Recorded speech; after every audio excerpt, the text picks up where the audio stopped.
All right, welcome to podcast episode number 12, the MrShortGame podcast. Up and running, we're jamming. I'm thankful, grateful that you are all listening, watching, however you are listening or watching this podcast. I super appreciate the support. Please make sure you subscribe to the either podcast or the YouTube channel. Follow along, stay up to date with the latest tips, drills, product reviews, special discounts and deals. We're doing lots of different things, and it's an exciting time. It's going to be an exciting year. Looking forward to everything that's coming. Got some cool stuff coming along really soon. I'm going to be playing some cool places. I'm not going to let the cat out of the bag just yet, but got couple coming later this month that I think you will really enjoy. I'll make sure I film as much of that as possible. So that is coming, and certainly be more collaborations coming your way. I will be just doing a lot of stuff, just trying to keep the channel alive, keep you all excited and learning and growing. And my real main goal with everything is just to help as many of us become better players than we were, and do it in a way that's not so technical. I really don't like the super technical instruction. Now, what's interesting is I do kind of get into that myself. Like, I do watch some of that, and I really try to see and try to understand what's going on. And I really understand a lot about the swing, the biomechanics, how the body works, all the little nuances and intricacies of the golf swing. But then what I try to do is take that to the course or to the range, and I try to come up with different ways that will make implementing that stuff a lot more simple, so that we can kind of, I can explain it or get it out in a way where it's not technical. And so I spent a lot of time diving into this, and I put it to use. I'm out on the range, and I'm videoing my swing, and even yesterday, totally got stung by a bee. You might have seen my Instagram. That guy got me. And so what I'm doing, though, is I'm looking at my swing, and I'm videoing my swing, and I'm trying to feel the most crazy, uncomfortable positions I can possibly feel, and then look at the video and see what the result is. Even if it's totally goes against all conventional teaching in the world, I want to see, what does this particular feeling produce? And I will do that to me, and I will look at the results and see what happens. And then I will experiment with other people and say, hey, try this. Let me know how this feels. And I will look and see the before and after. And then that's how I really create the different drills and the different techniques that I've come up with over the years, is just through experimenting and seeing. So when you're seeing me on my knees practicing little chip shots, it's not because it's goofy and it just looks weird and I want to get it out there. No, it's because I've tried it, and then when I put it into practice, it really it pays off. The results speak for themselves. And so as you all watch the videos, some of you might be like, this guy's crazy. I don't know what's going on. He's on drugs. I don't know what's wrong with him. There's something. He's a mess. Well, so when that is happening, just try to, fight through that and go with the technique, and then put it into practice and see for yourself if the results are there. I'm not trying to just do quick fixes or things like that. I'm trying to give you stuff that throughout the course of your journey of golf and the quest to get better, you will slowly and continually improve, and you are working on super technical things in a very non-technical way. And that's my whole method. My theory is that I'm going to subliminally get those instructional elements into what you're doing. So you're going to do them and not have to think about doing them. And so that's the goal. That's the plan. That's why I do everything I do. Today, in this podcast, we are talking putting.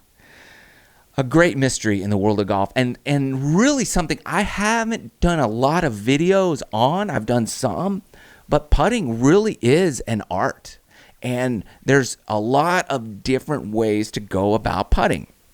However, there's a lot of things that we really need to have down. Otherwise, we're going to struggle on the greens, and a lot of people struggle. And the reason I haven't done a ton of content on putting is really because so many people's putting style and technique is very different. So, what can we do? I don't want to give you, the more I do in terms of drills and stuff, the more people have a tendency to try to copy, the instructor's style.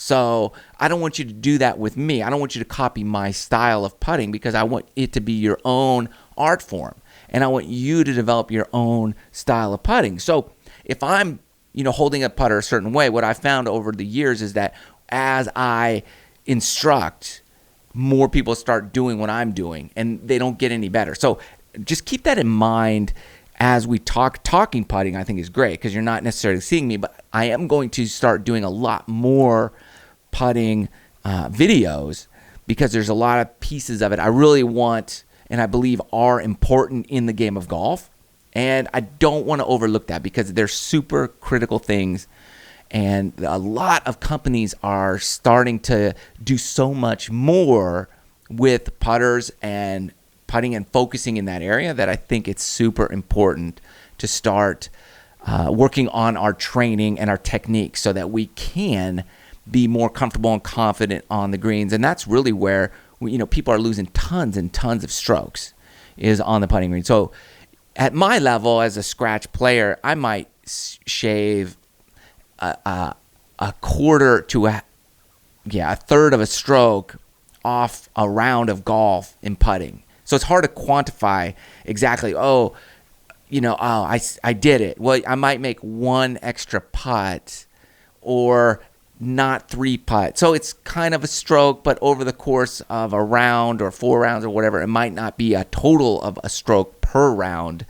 But over the course of, let's say, 4 rounds, it might be 1 stroke. So that's why I say a quarter to a third of a stroke, depending on your level. The better you are, the less strokes you're going to notice saving on the greens. But you will start getting the ball closer to the hole, more will start dropping, and there might be a round where you feel like, I didn't make any more putts than normal, but then another round you would. So over time, it would be saving you strokes. But if you're a higher handicap and you 3-putt a lot, well, then the putting and the tips and techniques, that will save you a stroke, 2, 3, 4, 5 strokes a round, because we're going to start eliminating a lot of the stuff you're doing. And it's going to come through really a lot of technical information, and that you're going to have access to, but not just access to. You're going to know how to utilize this type of information. So that's exciting. One thing that you've seen a lot of lately is some new putters, like Callaway has the triple track, or Odyssey has the triple track, and TaylorMade has the Truss putter, which is totally a copy of the Ashton. I actually have an Ashton putter. So when I saw that putter by TaylorMade, I'm like, I have one in my garage. It's like 10 years old. And I bought it from this guy at the golf course. It looks just like the thing. So that it's been around a long time. I just love how they could totally rip it off, and it seems like it's brand new. But I think the cat's been let out of the bag. That maybe they bought the design from these guys. I don't know, but it is identical to. Just Google it, look it up, and you'll see for yourself what's going on.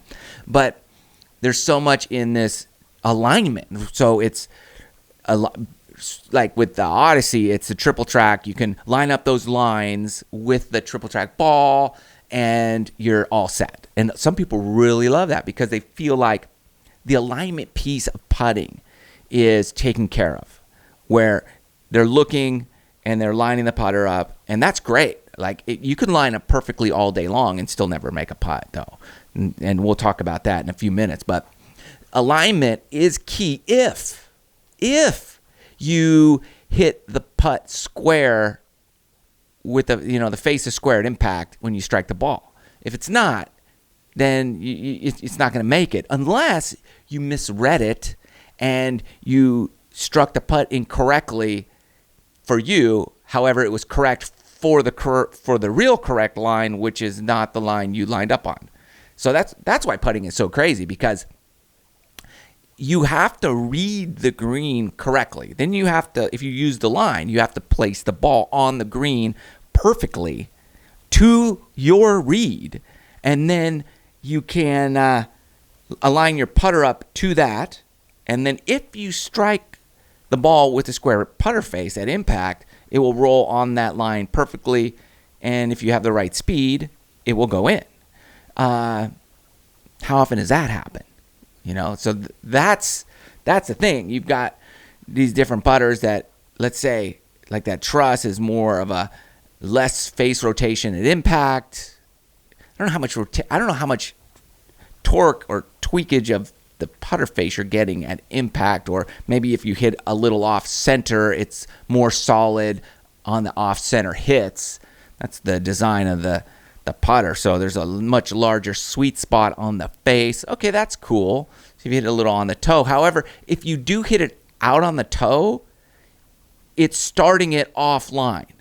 So that's not going to be good, because you're already missing it offline. So starting the ball on line, you have to hit it in the center of the putter face. If you don't, then it's just not going to work. So that's something that Odyssey and TaylorMade are trying to, work out. I did a putter review for another brand of putter for a different channel, and I was given these putters, and they had this specific, let's say, design on the head of the putter, so that it gave it a different type of way to look at the line. Instead of seeing a little line, it was more of a wide trough that they were going for. So that's what a lot of the putter companies are doing these days, is giving you different ways and unique ways of aligning the ball or seeing the line that you're trying to putt the ball on. And there's a ton of different ways. And then a lot of the companies are just designing putters with heel shafted, center shafted putters. It's just all, different for everybody's different, let's say, comfortability, their preferences, what they like. So that's the thing, is you can get the best putter in the world. You could spend a ton of money. You can have all the alignment that you want. However, there's a couple things going on. One is, what kind of stroke do you have? You always have to look at you.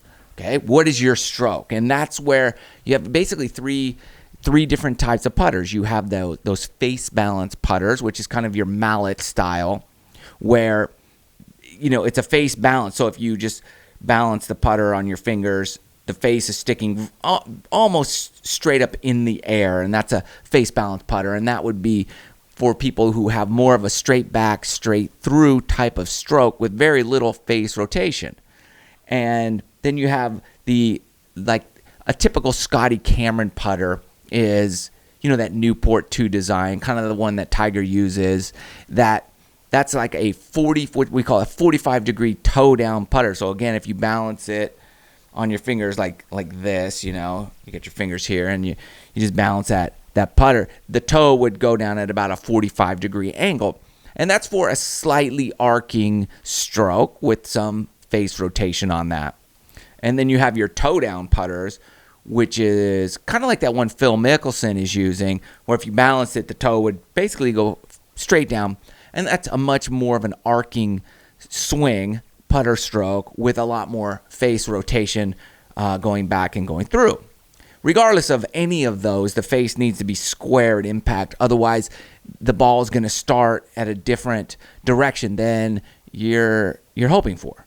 And so that's something. But if you have a lot of face rotation and you're using a face to balance putter, then it's not really going to, benefit you to your maximum potential. It's kind of like you're not taking advantage of your stroke. So you would want to move to a putter that is more in line with your stroke.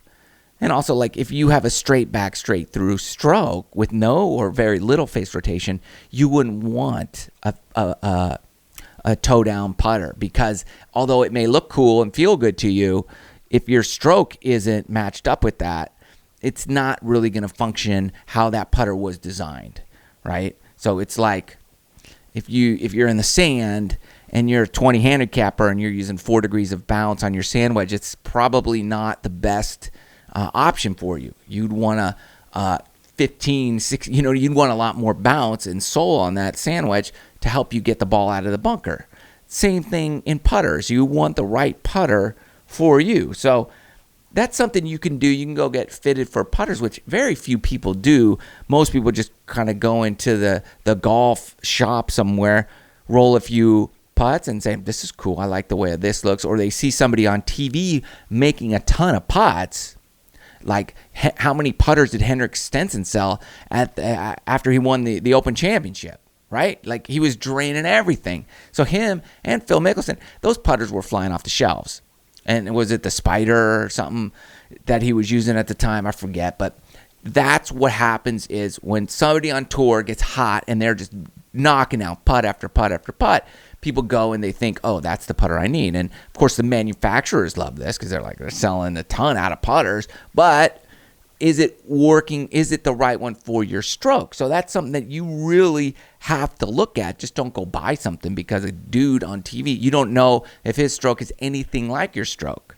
Maybe you do, but in reality, most of the time we don't. We just think, dude, that putter looks cool on TV. He made a lot of putts. I'm going to go buy the putter. I get it. I mean, that's what golfers are known for. That golfers are known for spending a lot of money on stuff. That's why there's so many golf products out there. I get it. Speaking of golf products, by the way, be sure to check the link in the description below. There's a lot of products down there that I think will help you. There's swing trainers that I have discounts to. There's swing speed training devices that are down there that I personally use. I don't put stuff down there that I haven't tried and used. And many times I will use a product and I won't put it down there because I don't like it and I don't think it works. So if I think there's some benefit for you, I'll put it down there. And so, people give me a discount. I try to pass that along to you. So like the Twitch trainer, $10 off, discount code in the video description for that, for swing speed. So that's awesome. Athlon's shoes have done a lot. There are a great company, great people over there, and they make the best golf shoe on the market. I wear it every day. So be sure to check them out. They have the awesome technology built into the shoes to help you stay more grounded, to have better stability through the shots. That's why guys like Bernard Langer have switched from a big brand, big name company to Athlon's, not because they're paying him, but because he is better. I talked to him personally, and Longer said, I am better with the shoes than without the shoes. That's Bernard Langer. That dude, he's known for his integrity and his honesty, and he's not going to do something if he doesn't think it works. So Athlon's is an awesome shoe, and in my opinion, it's the best shoe on the market. And I review other shoes too, and I like other shoes, but I wear Athlon's. So it's something to check out. It really helps your feet stay grounded, and you get better traction, better stability through the shots. So check them out. I mean, check out the website, and if it's something you're into, use the promo code there, MrShortGame, and I appreciate that. So a lot of other stuff down there as well. So be sure to constantly check the links in the description below for those discounts and deals. And I will always be adding new stuff, other stuff. I got this push cart, this electric remote control push cart. Video coming soon on that, by the way. Discount link. I don't know if there's a discount, but there's a link down there for you. And it's these things are expensive though. That's like a $1,500 deal, but it's a pretty cool push cart. It's not even a push cart. It's a remote control cart. So if you want to walk and in style, it's walking in style. I mean, this thing is pretty sweet. It's pretty fast and sturdy and the whole deal. So I like it. Link in the description below for that. So check them out. Video to come on that soon. Also, don't forget to subscribe to the channel and follow along. So that's always something we want to encourage you to do. You know, if that's something that you want to do, I appreciate the support. That's what I'm trying to say. Now, with back to putting, okay, because we're talking about putters and got, you know, the line and lining up and alignment, and that's all well and good. So what do you think is the most important, line or speed? Line or speed? What you know, if you had to pick, what's it going to be? And a lot of people pick line. Like, hey, if I get the line, that's good. But in reality, you know, speed's going to be a little bit more critical than line, because you're probably not going to misread a putt by more than 3 feet. You know, unless he's got a big giant mound in the green or something. But your basic putts, you're going to be pretty close. So if you have the speed right, you know, if your line's off by a foot, then you only have a 1 foot putt. Or if you know, if you think it's going left to right 1 foot and actually goes right to left 1 foot, then you have a good speed, you're 2 feet away. I think something like that, which is not bad. You know, obviously you misread everything, but hopefully you've got the right to left or left to right down, and even if you're a foot off, you're gonna just be a foot away from the hole, give or take. So always focus on speed. But how do you get the right speed? How is it that, what can you do really to get the right speed? So I've been using this device. I've got a lot of information. It's this device you put on your putter. I'm going to do a video review on it. But what I want to share with you, you know, I'm not going to share the name of the product just yet, because that's not important now. But what it is it's a device. I'm learning a lot about all the data that it measures through your putting stroke. So we've got, you know, your rhythm. You know, what's your rhythm in your stroke? And in putting, it should be 2-to-1, which means your backswing should take twice as long as your forward swing. And your entire putting swing should take about 1 second. So going back, it should be about 0.66 or 0.66 seconds going back. And the pros, that's like, they're right there. Every putt, whether it's a 3-foot putt, 6, 10, 20, 50-foot putt, the backstroke is always the same amount of time, okay? 0.66 seconds. And then the forward stroke is obviously 0.3 seconds forward, regardless of length of putt. And that gets you that 2-to-1 ratio in putting. So that's your rhythm. Now, if you can, now the pros always have that same rhythm in putting. And that's how you develop consistent speed, is to always have the same rhythm, back and forth. Now you're going to have longer backswings than on a longer putt, and shorter backswings obviously on shorter putts. But the amount of time of your backswing should be the same. 0.6 seconds would be the perfect amount of time. So whether it's a 1 foot or 2, like I said, and that is going to help you generate correct speed.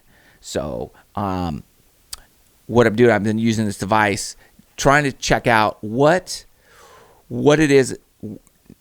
Okay, here are the problem areas in terms of your putting stroke, and then what are the drills we can do to fix those. So those are coming.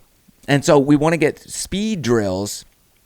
You know, let's say you have a problem in speed, there's a lot of speed drills you can do, but speed is going to be critical. So you always want to have this really the correct rhythm in your putting stroke. But what I find really is, for me, okay, personally, like I take my putter back, my rhythm is perfect, speed is pretty much right on. Where I struggle though is my putter face at impact is a degree, anywhere from 1 to 2.5 degrees open consistently. So I rotate it open, let's say 5 degrees, and then at impact I'm still 2 degrees open, and 1.5 to 2 degrees open. And so why can't I square that putter face, even though I know it. So I constantly am trying to square that putter face over and over and over, and yet it's difficult. So then what I did is I backed up and I started to get a drill, just square putter face, how to square your putter face drills, and I started working that. Drills I know. So I'm doing that. And then I come back and I'm looking at the metrics and the data of my new strokes, and I'm like, okay, I'm like 0.1, like a half a degree sometimes, like anywhere from 0, like perfect, to a half a degree open. And that's fine. If you're 0 point something, you're good. But if you're 2 degrees open at a 3-foot putt, you're not going to make that putt. And I find that when I'm missing short putts, they're to the right. And that's because I hold that putter face open at impact. And so it doesn't matter if I have, and that's why I bring this up when we're talking about putting, because everybody's looking at triple track and these different style of putters. I used like 10 different putters. None of it mattered. I was always open. And so I kept grabbing other putters. I'm like, let me try this one. Maybe it's the putter. Maybe I need a certain putter to help me be square at impact. Well, no. What I need is to work on me and squaring the putter face at impact. And I can't even feel myself opening it on the backswing. I think that my backswing is square. I think my backswing, I'm trying to shut it on the backswing. I started doing all this weird stuff, and I'm like, okay, I'm Bryson DeChambeau all of a sudden. This is not right. So all this stuff, all this information can mess with you. That's for sure. But what I'm doing, and that's why I'm putting together other putting videos that are going to integrate this device that I'm using into it, so that you can see, like, hey, if this is your problem, here's the drill to fix it, and here's what you need to focus on. And then when you're on the course, here's how you implement it. Because I went on the course, like today I was out playing, and I'm like, okay, I have this short putt. And I know that I have a tendency to be open. So I just thought back to that drill, and my practice strokes were just trying to feel that drill that I was doing. And then I was rolling some really good short putts. I made a lot of short ones, missed one or two, 4 or 5 footers to the right. And I was like, okay. Then I just went back and just kind of felt the stroke, and the next time had a good roll. So these are little things that we need to know. So that's what is interesting about putting, is because so many manufacturers and so many people are looking at putter styles, all these different shapes and everything. I mean, Scotty Cameron, TaylorMade, Ping, Odyssey. There's even roll. There's a ton of these different putter companies, and they're all designing different models, different looks, different alignment aids. But the thing is, no matter which one I put in my hand, I was still a couple degrees open at impact. And so it's not the putter. That's not going to square you up. What's going to square you up is you understanding where you are, what your tendency is, and what you need to do to fix it. I thought it was the device. I handed it to another guy and said, here's my putter, you putt it. This other guy, he's like 2 degrees closed. I'm looking at him like, okay, I gave it to somebody else. This person was more closed. So everybody's different. We're using the same putter, the same device, the same putt. It doesn't even, everything, like, it's all the same. However, we're all doing something slightly different. And that's what's interesting, is it's all about you, the putter. And if you can understand what you do, your things that are good and your things that are not good, or things that need to be worked on, and there's all these different metrics, then what we can do is start to dial in specific ways that you can get better. Because if I give you a square your putter face at impact drill, and I have you doing that over and over and over, well, what if you're square already? What if that's not your issue? What if your issue is your rhythm? What if you're not a 2-to-1 ratio in your rhythm? What if you're like 3-to-1? What if your backswing is so slow, or you decel on the forward swing? That's going to mess with your speed. So you could have a perfectly square putter face. You could have great alignment. But if your speed's a mess, it's not going to work. You're going to hit it through the break, or you can come up short and go under the break. And it's never going to work, and you're going to think you're a horrible putter. But in reality, you're a great putter. You just need to work on one little piece of the puzzle. Or maybe you are square at impact, but you're arcing the putter so much that, and you're changing the loft of the putter at impact, because that could happen too. And then that ball is either launching in the air too much, or it's going down into the ground too much, and it's getting a weird roll, which is in turn throwing it offline. So people think they're bad putters, or they got the yips or something. It's really, you don't have the yips. You just have, something's wrong with your putter face, something's wrong with your rhythm, something's wrong with your timing, and over time it's caused the yips, or it's just built up so much frustration in you that you've lost any confidence you could ever have on the putting green because of that. And so what I want to do, and the plan is coming up when we're dealing with putting, is come up with customized drills so that like, hey, if you have problem square on the putter face, but you should know that, because some people think they can't get it square and they're totally square. Why do you hit it on the toe of your putter too much? Are you hitting it on the heel, and what is that doing for you? And so we want to look at all these little pieces and try to figure out what it is you're doing specifically in your putting. So I'm doing a lot of testing with this device I've been using, and I'm going to get that out there to you very, very soon in a way where you can look at it, and I could show you it in a way where it's really specific in terms of, hey, here are the important things we need to look at, and here's why, and here are the drills we need to do to be able to fix these areas in our putting. Because, again, it doesn't matter what type of putter you have. You can have the Toulon, you could have the Kmart Special, you could have whatever. But if you can square things up, if you can hit the line, if you can aim right, if you can learn how to read greens, and green reading is a whole nother animal in and of itself. So that's something that's kind of, in my opinion, outside of the world of putting, because that's green reading. Putting is actually putting the stroke onto the ball and rolling the ball. That's putting. Now, green reading is something different, because a lot of times you see these guys on tour, they're professional putters, their caddies reading it. Like, they can't read greens. They're like, dude, I can't see anything. You do it. And so they have a caddy who's really a good green reader out there reading greens for them, and then that's how they approach putting. So they're the putting.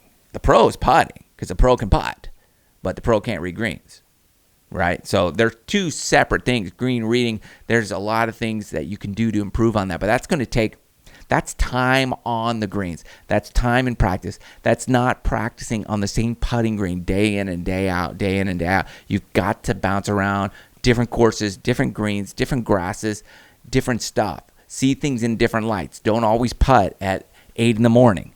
Putt at different times during the day, because the sun's in different places, and you'll find that, I'm a much better putter when the sun's overhead, because then there's no shadows on the greens, whereas like some people are better putters at night because there's a lower sun and they can see more for whatever reason, or there's too much shade on the green, so it's harder to read. So that's all in terms of green reading stuff. But putting and what it is, there's some drills that I like that can really help your putting, because it's going to put a lot of confidence like in your bag right away.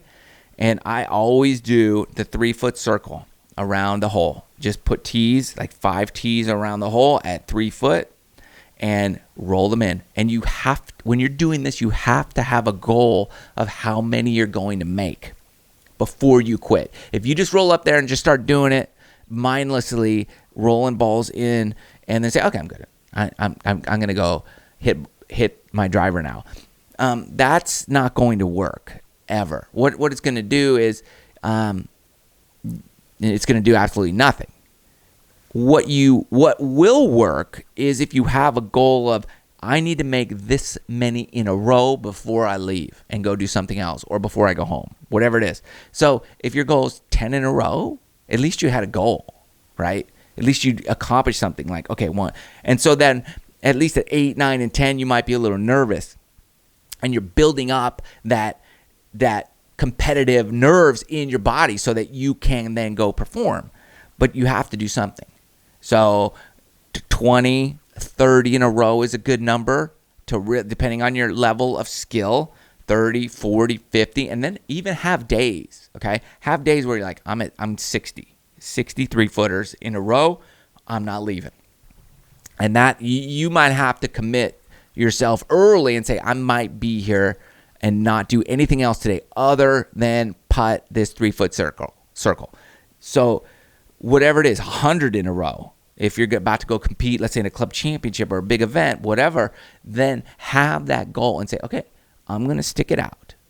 But don't just roll up to the course one day and say, I'm going to do 100 in a row and blah. Because, hopefully you've built up your ability to do that. So practice at 10, then go to 20, then go to 30 and 50, 60, and stick around 60, 70 even, or stick around there and then say, okay, I'm good. I'm going to 100 and see what happens. Let me know how long you're out there. That's cool. And then stretch it out to 6-footers. After you do 3-footers, then go 6-footers and just say, okay, I need to make 5 in a row or 10 in a row 6-footers and try for that. Or I need to make 5 in a row 3 times. So I made 5 in a row. Okay, that was 1 time. And then whatever, you might miss a couple, and then you'll get 5 in a row a second time. And then you get 5 in a row maybe later, a little bit later, a third time. So have that goal of 5 in a row for the third time from 6 feet. Then stretch it out to 12-footers. And just say, okay, I need to make like 3 in a row or 4 in a row or 5 in a row 1 time. That's going to be hard. But you can do stuff like that to really, and that is going to really give you massive amount of confidence when it comes to putting. Regardless of whatever your putter face is open, like you will adjust and be able to know where you're typically starting the ball. So you'll dial that in for those short putts, and anywhere from 3 to 6 to 12 feet is where you should make a lot of those putts when you're out on the golf course, especially the 3-footers. You should make all of those and at least have perfect speed on those. And those 6-footers, you should feel confident, like, I'm going to make that. And even those 12-footers, unless they're really downhill sliders, you should look at those and say, okay, I've got a good chance. And when you practice that a lot, you will be able to look at that and say, okay, I got it. And you'll see that. So those are the little basic drills to do. You always see Tiger doing that 2T drill where he puts 2 T's in the ground and he's just stroking maybe 6-footers, 3-footers, whatever, just rolling the ball in the hole. And he's just getting that good stroke, making sure he's hitting the ball in the center of the putter face, and his stroke is, good going through those 2 T's that are just outside of the width of his putter. And that's something that's really good too, to even start before the 3-foot or the 6-footers, because just to dial in your stroke, make sure it's crisp and smooth. So that's what you should be focusing on in terms of putting. Now, you can get the coolest putter in the world. That's fine. Enjoy that, right? Spend the money. Like for me, like a putter is like when I pull that putter out, I want to feel like this thing's cool. I love this thing. So I'm going to pull out the nicest putter I can get my hands on and then feel good about that.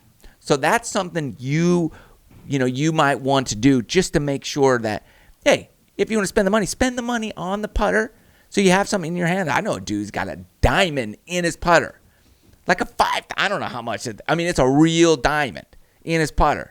But he pulls that putter out. It's like, whoa. That's his sword. That's what he is going to utilize out there. So it's like the most expensive club in his bag. I don't have a problem with that at all. But understand your metrics, and we're going to get more into that. But know your tendencies and then put in the time doing some basic drills to make sure you know what's happening when you are going to roll that ball, and you'll see some massive, massive improvement. But stick around because we got some cool stuff coming out, some cool product reviews, especially when it comes to analytics on putting. This is like a little teaser to that, but be sure to stick around. Be sure to hit that like button, subscribe to the channel if you haven't done so already, and constantly check the links in the description below. Cool stuff down there. A lot of good discounts for you. Love you guys. Thanks for tuning in, and I will see you in the next video.